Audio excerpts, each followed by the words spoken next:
Dear viewers, Newton drawing tone চ্যানেলের পক্ষ থেকে আমি রশিদ নিউটন আপনাদেরকে সাদর সম্ভাষণ জানাচ্ছি। চিত্রশিল্প এমন একটি শিল্প যেটির মাধ্যমে আমাদের মনের ভাব যেমন প্রকাশিত হয়, তেমনি আমাদের ভাবনাও কিন্তু বিকশিত হয়। অর্থাৎ আমরা যা আমাদের অন্তর্লোকে যে ছবিটি ভাসছে সেটি কিন্তু আমি ক্যানভাসে অর্থাৎ কাগজে ফুটিয়ে তোলবার কিন্তু চেষ্টা করি। তো চলুন দেখা যাক আজকে আমাদের আয়োজনে কোন ছবিটি আমরা আঁকতে চলেছি।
ছবি আঁকার কিন্তু কিছু নিয়ম কানুন রয়েছে।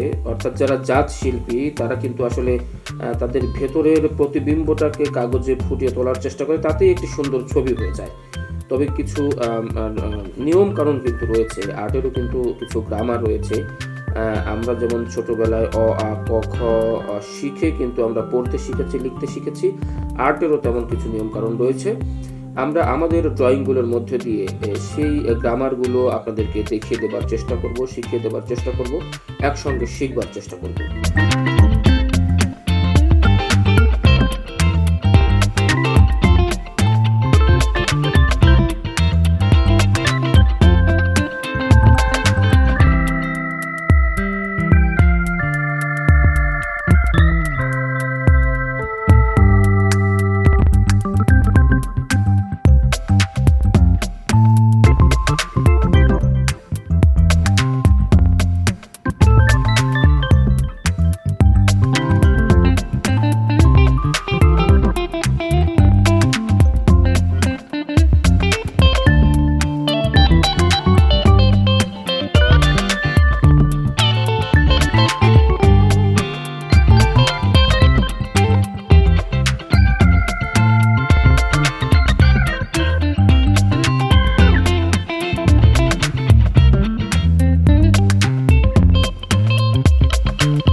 ডিয়ার ভিউয়ার্স, ড্রয়িং এমন একটি শিল্প, অর্থাৎ চিত্রাঙ্কন এমন একটি শিল্প যার মাধ্যমে আমাদের প্রতিভা যেমন বিকশিত হয়, প্রকাশিত হয়, তেমনি আমাদের ভেতরের যে একটি আকুতি, অর্থাৎ মুখের ভাষা ব্যবহার না করেও পেন্সিল, পেন বা রং তুলিতে যে মনের ভাব ব্যক্ত করা যায়, এটি কিন্তু ড্রয়িংয়ের একটি অন্যতম বৈশিষ্ট্য।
ডিয়ার ভিউয়ার্স, শেষ হয়ে এলো আমাদের আজকের ড্রয়িং।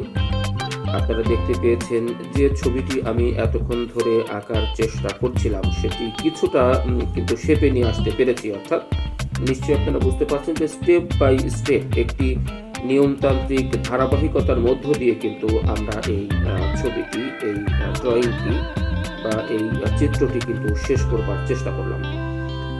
আর্টের মধ্যে কিছু গ্রামার রয়েছে, কিছু নিয়ম কানুন রয়েছে যেগুলো জানলে আসলে ড্রয়িংটা ভীষণ সহজতর হয়ে ওঠে এবং অত্যন্ত জীবন ঘনিষ্ঠ বা জীবন্ত মনে হয় সেই ড্রয়িংটি।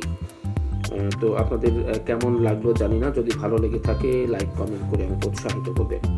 সবাইকে অনেক ধন্যবাদ।